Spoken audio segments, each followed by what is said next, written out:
Hi, ako po si Ian Constantino at ito po ang aking third album. Please grab your copies now.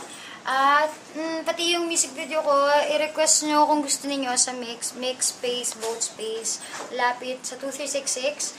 At sana makabalik ako dito sa mix set list. Yan, may live chat pala. Stigno, thank you sa lahat ng log in. Round roll. God bless. So yan, ano ang feeling ng magkaroon ng ng live online gig? And first time mo ba to? Hindi kasi yung dati, nag-chat na rin kami, pero wala naman akong dalang gitara. Tsaka parang interview lang, questions. Kinabahan din ako, kakaba kaya, kasi hindi talaga ako sanay mag-play ng gitara sa mga tao. Sa kwarto lang kasi ako nagigitara, tsaka sa sala, pag gumagawa akong kanta. Yun, tsaka alam ko lang naman chords ng mga kanta, yung mga kanta ko lang.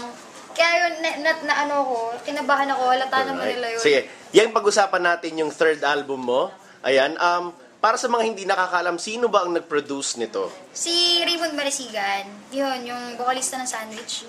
Idol ko yun. Kwentuhan mo naman kami yung nung experiences mo dun sa pagre-record ng album.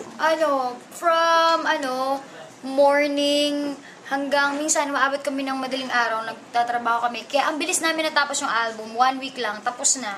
Tapos na pati vocals, mixing na lang yung medyo nagtagal. Pero yung kabuuan ng album, sobrang mabilis lang. Kasi sobrang excited ako, kasi katrabaho ko yung idol ko. So, talagang nagbibigay, sorry, dumikay ako. Nagbibigay talaga ako ng oras na, yun, para sa album. Hindi ako nagtipid. Talagang binuhos ko lahat. Kaya sana kuha talaga yung kopya. Lahat po ito sulat kong kanta. Ayun, nabanggit mo sa mix set list gig mo na nagkaroon ka ng writing block for 8 months. So, gaano kabilis mo nagawa yung mga songs for the third album?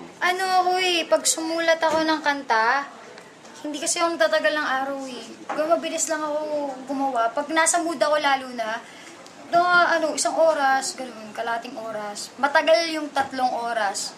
Pero pagka nasa mood ako, talagang flowing lang yung lyrics. Like yung Jeepney Love Story, siguro mga lang yan, 1 hour, 1.5 hour. Kaya, ang galing So, yun. So, ganun. Pero may mga kanta like pag assignment ko, yung theme song ng Knowledge Channel, matagal yun. Kasi, assignment Pipilitin mo yung sarili mo maglabas ng ganito. May konsepto sila. So, ganun. Medyo, yung mga assignment, matagal yun. So, masasabi mo ba na tong album na to, ito na yung the best of the 3 so far? Of the 3 albums you've released? Parang anak ko na yung 3 album, pangit naman kukumparahin ko lahat. Pero, lahat naman talaga binibigay ko yung best ko.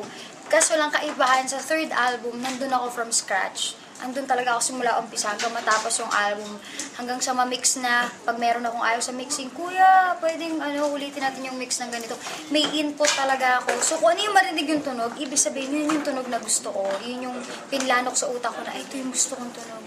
So alright. Sobrang personal. Tsaka nga pala, kung bibili kayo ng album ko, makikita nyo rito yung handwriting ko. Sinulat ko lahat ng lyrics. Ako yung nagsulat. Yan yung siguro. Huwag kang magtatanong pag ayaw mo na. Ayan, lapid. So, very, very personal tong yes, album na to. Yes, very personal. At magaganda rin yung mga images sa loob ng album. Talaga? Gandahan kayo. Cute, no? Ayan, kasi yun. Bago na yung itsura ko. Ayun. Sobrang cute. Ayun. Alright. So, ang daming nilang kaaliwan Nakakatuwa, sa album na to. Ay! Alright. So, please do invite them to grab a copy of the album, Yeng. Ay, Pinalamiz ako kasi hindi ko nabuksan to. Ngayon ko lang nabuksan. Ay, ganun pala itsura niya. Ay, ang ganda. Nakakatuwa. Tingnan niyo, parang may black na smog. Smog pa talaga. Fog pala, fog. Kasi nasa city. Sa taas yata ng Mandaluyong to Sobrang cute. Natuwa ako. Yun, pati yung photoshoot, nag-enjoy ako. So, guys, kumuha na po kayo ng kopya nyo at talagang mag-enjoy kayo as much as nag-enjoy din ako sa paggawa nito. Pakinggan nyo yung 10 kantang ginawa ko at marami pang darating yung mga kanta. So, abangan nyo po yan. God bless you all! Salamat, Yeng!